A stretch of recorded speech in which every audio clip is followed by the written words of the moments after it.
has the outline, so you have a cheat sheet there to help you get through. This one has a bunch because it's conclusion and intro. So when we do ELF, we have the puppet show, and we start out with that, or you can start out with some opening questions. The puppet show for 3rd and 4th grade, I've sent a PDF document to the class coordinators. If you wanted to have the 3rd and 4th grade rehearse, they could read it themselves. They really do like to get involved in the process. But our puppet show this time demonstrates how several different animals find their way around. So there's a wasp and a bear and a bee, and I think they fly around and they see a rock and they know that that's where their eggs are. And so the puppet show will go through, and there's however many characters. Do you have the scripts in there? Yeah. And we have the scripts in here and outlined or highlighted per character. And so you'll just pass those out, and parents can all cram behind the puppet show stage. Our puppet show stage has not survived the first 4 years, so we're in the process of building a new one. But, oh, here's the bear. He's coming. He's coming. So anyway, you'll do the puppet show, and then you could review the puppet show with a few questions about it, or we have a whole bunch of opening questions here that you can go over with the kids. And it just basically gets them thinking about finding your way and what it means to find your way, and mental maps, and did you know how, if you closed your eyes, would you know how to find your way around it? So it's pretty self-explanatory. We also have a diagram you could hang up. A lot of the unit is centered on directions. So we have a big map of a big diagram of the compass. You could also use this in center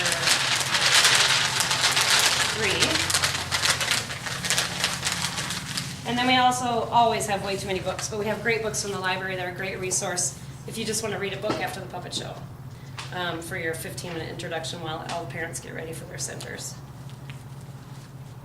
That's that for now. Oh, one more thing, intro, conclusion. We have these we'd like you to hang up in the classroom. We don't usually have stuff to hang up in the classroom, but north, south, east, and west. And everybody thinks the mountains are kind of due west, but it's kind of skewed. You'll have to pull out a compass to be sure, but north is more kind of in this corner, and west is kind of this away. So there's compasses in center 3 and 5, so we'll get into that a little bit more. So that kind of covers the introduction. Like I said, we'll go back through the conclusion at the end, but you want to take about 15 minutes and get the kids kind of excited about ELF. We always like to start with harassing them and telling them if their parent isn't here, make sure you have your parent here next time so that we can recruit more volunteers. Yeah. Yeah.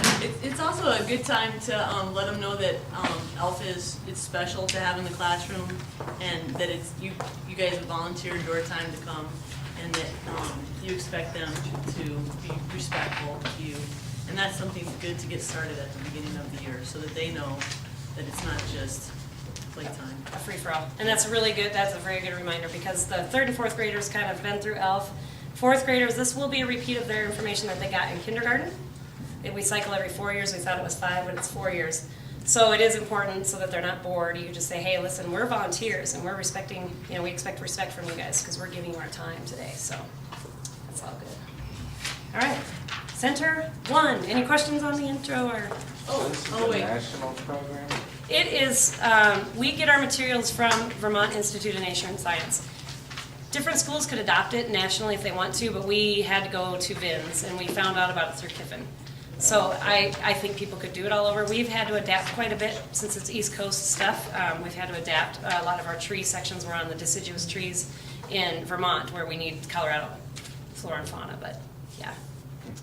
Okay, no Go question. ahead. Yep. Is it the same kit for K through whatever grade you go up to? You Yep. don't go all the way through 6? It's K through 4, Okay. and there are some things that we will discuss in each different center. If it's too elementary, there's a craft one that we have to adapt a little bit, make it a little more difficult for the older kids. And do the teachers participate, or do they just kind of like hang off to the side while you do it? Teachers What's love the expectation for the teachers teachers? love ELF because they usually take the time off. Okay. However, if there's not enough volunteers, class coordinators, the teacher, you definitely they can either cancel it or they can help. Okay. So So yeah, those of you that remember, it was Amy White, Carrie, that started it, and Amy would come with her fantastic facts. So in recognition of Amy, I found this fact about It was, the first compasses were invented in China around the 200s AD, even though Europeans and West Asians did not learn about them for another 1,000 years.